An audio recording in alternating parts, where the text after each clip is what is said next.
नमस्कार विद्यार्थियों। आज हम पढ़ रहे हैं एमए फाइनल का जो द्वितीय प्रश्न पत्र होता है नाटक एवं नाट्यशास्त्र। और नाटक एवं नाट्यशास्त्र जो प्रश्न पत्र है उस प्रश्न पत्र में हमारी एक पुस्तक है 10 रूपकम। और ये जो 10 रूपकम नाम की पुस्तक है, इस 10 रूपकम में हम द्वितीय प्रकाश पढ़ रहे हैं। और यह जो द्वितीय प्रकाश है, द्वितीय प्रकाश ऐसा है जिसमें नायक और नायिका के भेदों का वर्णन है। तो जो नायक है, नायक के भेद पढ़ रहे हैं हम। सबसे पहले हमने उसके भेद पढ़ लिए थे, 48 भेद पढ़े हमने। और अब देखिए, अब हम इसमें जो पढ़ रहे हैं वह पढ़ रहे हैं श्रृंगार जो होता है। श्रृंगार का तात्पर्य होता है जो श्रृंगार रस है। श्रृंगार रस या अर्थात प्रेम के आधार पर किसी नायक की कितनी अवस्थाएं हो सकती हैं।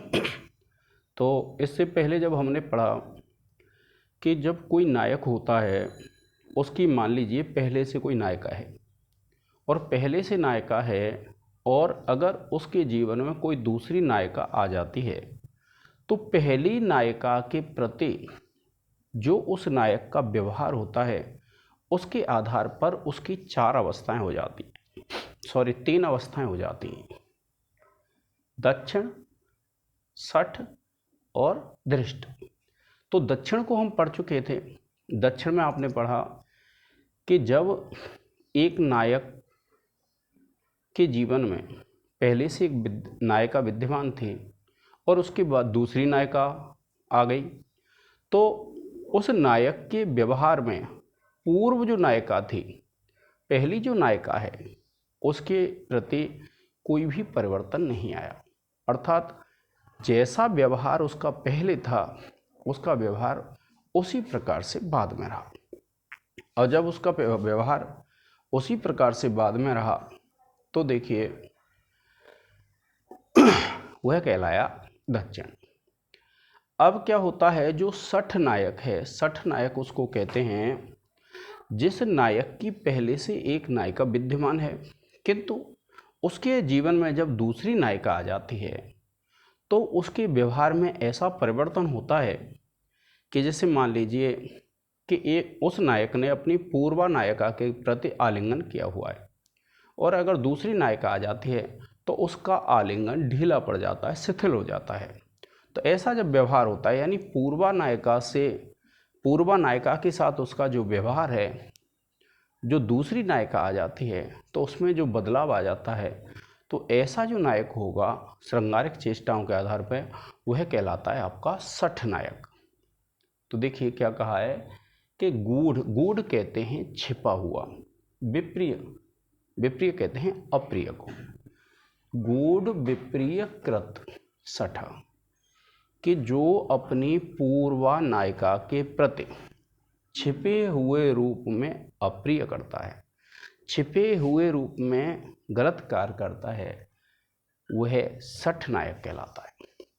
श्रृंगारिक चेष्टाओं के आधार पर जिस नायक की पहले से एक नायिका विद्यमान है और उस नायक के जीवन में अगर दूसरी कोई नायिका आ जाती है, तो अगर छिप करके वह पूर्व नायिका के प्रति कोई अप्रिय कर रहा है, विप्रिय कर रहा है, तो वह जो नायक है वह किस श्रेणी में आता है? सठ नायक की श्रेणी में।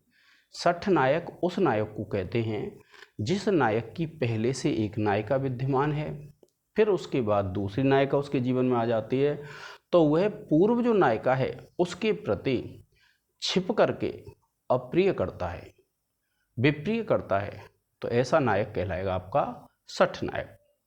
तो आचार्य जो धनंजय हैं उन्होंने कहा है गूढ़ विप्रिय कृत छठा, कि जो गूढ़ रूप में, छिपे हुए रूप में जो अप्रिय करता है अपनी पूर्व नायिका के प्रति, वह नायक कहलाता है सठ। अब देखिए एक उदाहरण दिया है स्वयं आचार्य धनंजय ने कि सठोवन्यस्याः कांचीमणि रणितम आकर्ण्य सहसा यदाश्लिष्यन्येव प्रशिथिल भुज ग्रंथिरवः तदेतत् क्वाचचित् घृत मधुमयं त्वद्बहुवचो विषीणा घुणन्ति किमपि मे सखी न गणयति। कि कोई जो नायिका है उसकी सखी उस नायिका से कह रही है क्या, कि जैसे कोई नायिका है और वह नायिका नहीं जान पाती है कि उसके प्रेमी की क्या स्थिति है, उसके नायक की क्या स्थिति, किंतु उस सखी को जब ज्ञात हो जाता है तो वह सखी देखती है कि वह जो नायक नायिका से पहले आलिंगन किए हुए था, किंतु जब उसने सुना कि दूसरी नायिका की करधनी की ध्वनि आ रही है, उसके घुंघरुओं की आवाज़ आ रही है, तो उसकी जो भुज ग्रंथि थी, भुज ग्रंथि से तात्पर्य उसकी जो भुजाओं का आलिंगन था वह कैसा हो गया, शिथिल हो गया।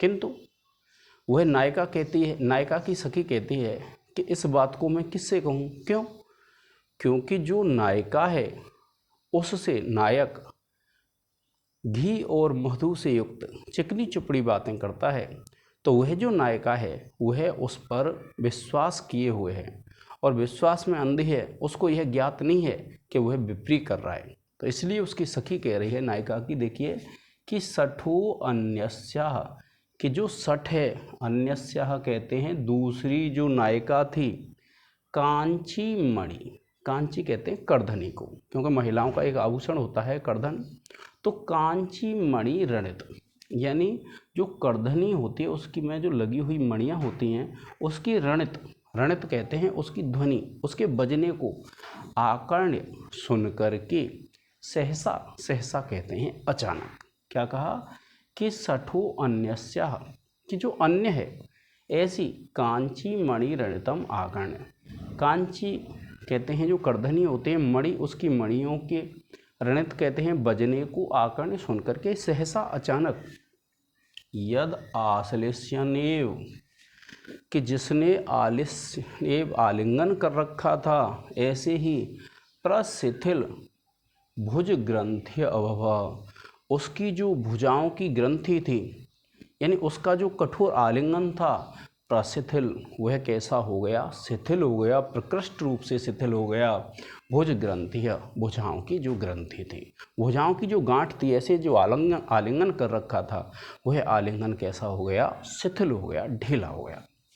और तत् एतत् क्व आचचे, कि तत् एतत्, उस इस बात को, क्व आचचे, क्व माने कहाँ, आचचे कहूँ, यानी इस बात को किससे कहूँ, घृत, घृत कहते हैं घी, और मधु शहद, यानी घी और शहद से युक्त, त्वद बहुवचो, तुम्हारी जो बहुत सी वाणियाँ हैं, तुम्हारी जो बहुत सी बातें हैं, उनसे विषेण, उनके विष से आघूणंती, घूमती हुई, किमपि में सखी न गणयति, कि किमपि यानी कुछ भी, में माने मेरी, सखी माने सखी, न गणयति गणना नहीं कर पाती है, अर्थात जो मेरी सखी है वह किसी भी विषय को जान नहीं पा रही है, क्योंकि वह जो नायक है वह नायक उसकी सखी के साथ गलत कर रहा है, अर्थात नायिका के साथ गलत कर रहा है, किंतु उसकी जो बातें हैं नायक की,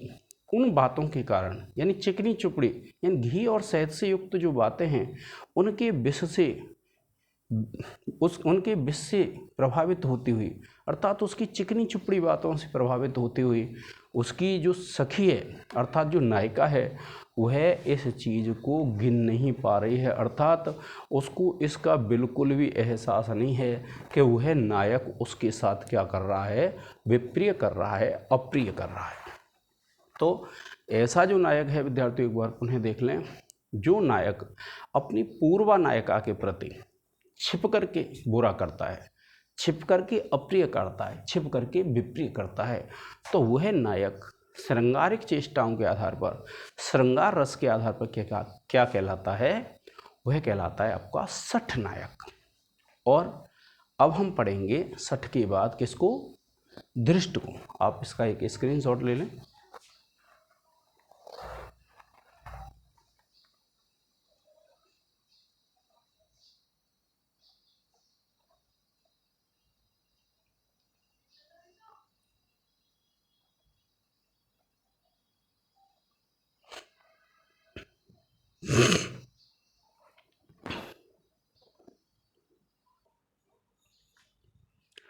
देखिए विद्यार्थियों, अब हम इस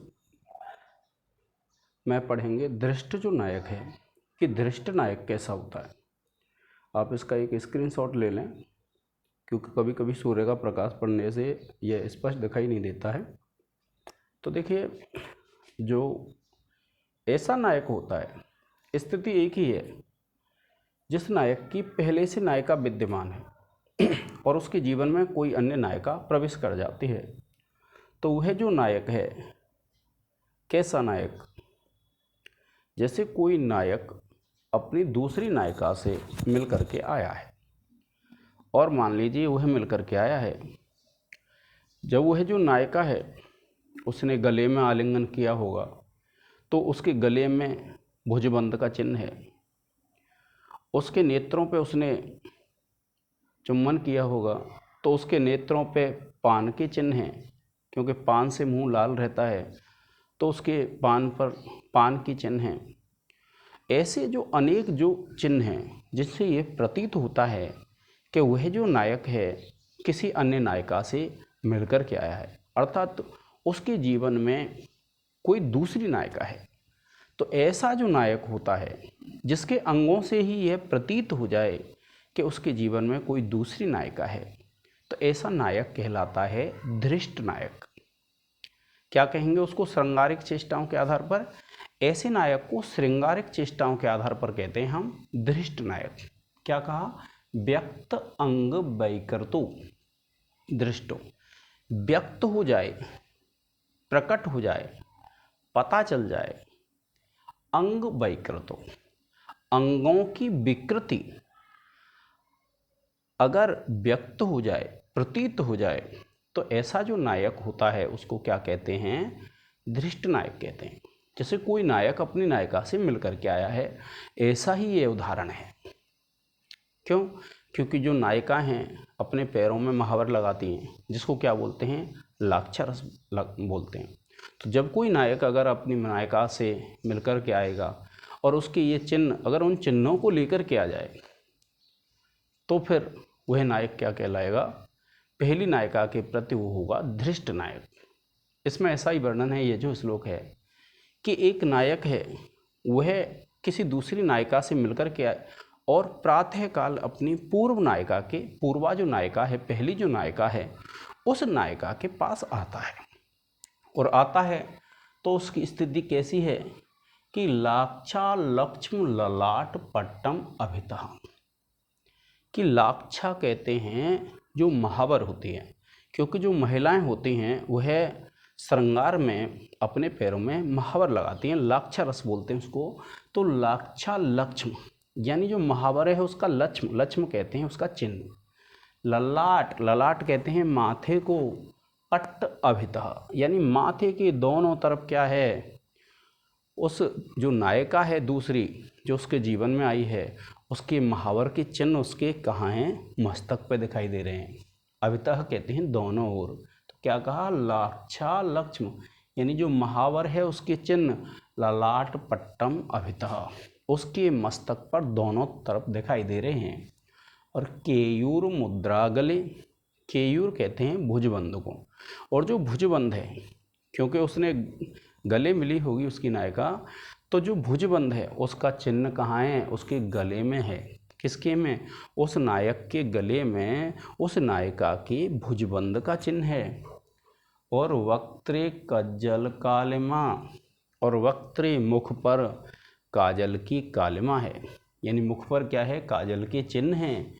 और नयनयोः तांबूल रागोपरः, और नयनयोः और जो दोनों नयन हैं तांबूल रागोपरः, उनमें क्या है? तांबुल कहते हैं पान को, अपरः राग यानी कोई दूसरा ही राग है। यानी आँख कैसी हो रही हैं? लाल हो रही हैं। क्यों? क्योंकि आँखों पे उसने चुम्बन किया होगा, और जब चुम्बन किया होगा तो उसकी जो आँख हैं वो कैसी हो गई हैं? पान के रंग से रंगीन हो गई हैं। और दृष्टवा देख करके, कोप विधाई, कोप विधाई कहते हैं जो कोप को उत्पन्न करने वाले हैं, क्योंकि जो पूर्वा नायिका है उसमें तो क्रोध उत्पन्न होगा उनको देख करके। मंडनम इदम, मंडन कहते हैं इस सजावट को, यानी जब पूर्वा नायिका ने यह जो सजावट देखी, और कैसी?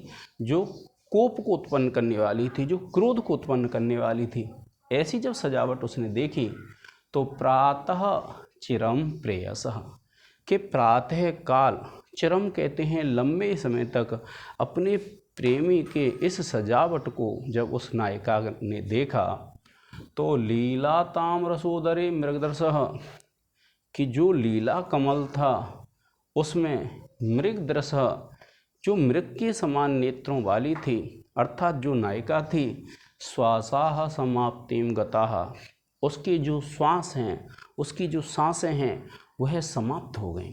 अर्थात जब नायिका ने यह देखा कि उसका जो प्रेमी है, उसका जो नायक है, किसी दूसरी नायिका से मिलकर के आया है, और उसकी जो जो सजावट है, कौन सी सजावट, उसके ललाट पट्ट के दोनों तरफ लाक्षारस है, उसके गले में केयूर मुद्रा है, उसके चेहरे पर काजल की कालिमा है, और उसके नैनों में क्या है, पान का राग है, राग कहते हैं लालिमा को। और दृष्टवा, यानी ऐसे इस क्रोध उत्पन्न करने वाले इस मंडन को, इस सजावट को अपने प्रेमिकी को देख करके जो मृगदर्श, जिसके नेत्र मृग के समान थे, ऐसी जो नायिका थी, उसकी श्वासाह समाप्तिम गतः, उसकी सांसें रुक गईं। अर्थात उसकी ऐसी स्थिति को देख करके नायक की को, वह जो नायिका थी, उसकी सांसें रुक गईं। अर्थात इतना क्रोध आया उसको कि उसने सांसें लेना भी छोड़ दिया, यानी उसकी सांसें रुक गईं।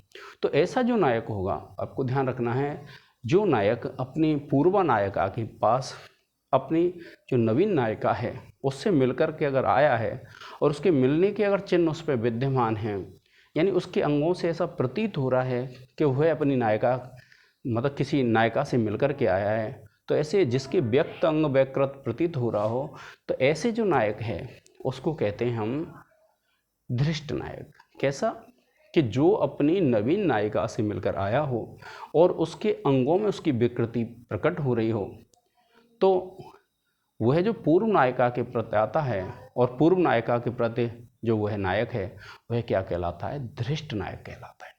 तो इस प्रकार से आपने पढ़ा कि जब किसी की पूर्व नायिका है और उसके जीवन में अगर दूसरी नायिका आ जाए, और दूसरी नायिका आ जाए, तो उसका जो पूर्वा के प्रति जो व्यवहार होता है, उस पूर्वा के व्यवहार के आधार पर वह दक्षिण, सठ और धृष्ट 3 भागों में बांट दिया जाता है। वैसे इनके 4 भाग होते हैं। एक अनुकूल होता है श्रृंगारिक, तो अनुकूल उसको कहते हैं जिसकी एक ही नायिका होती है, तो जो दूसरी नायिका आने पर भी अप्रिय नहीं करे उसको कहते हैं हम दक्षिण। जो गूढ़ रूप से अप्रिय करे उसको कहते हैं सठ, और जो अंगों में विकृति लेकर के, नायिका मिलन के चिन्ह लेकर के पूर्वा नायिका के पास उपस्थित हो जाए, उसको कहते हैं हम धृष्ट। अब हम आगे वाले वीडियो में पढ़ेंगे अनुकूल नायक। अनुकूल नायक ऐसा होता है जिसकी एक नायिका होती है। तो आज के इस लेक्चर में विद्यार्थियों इतना ही। जय हिंद, जय भारत।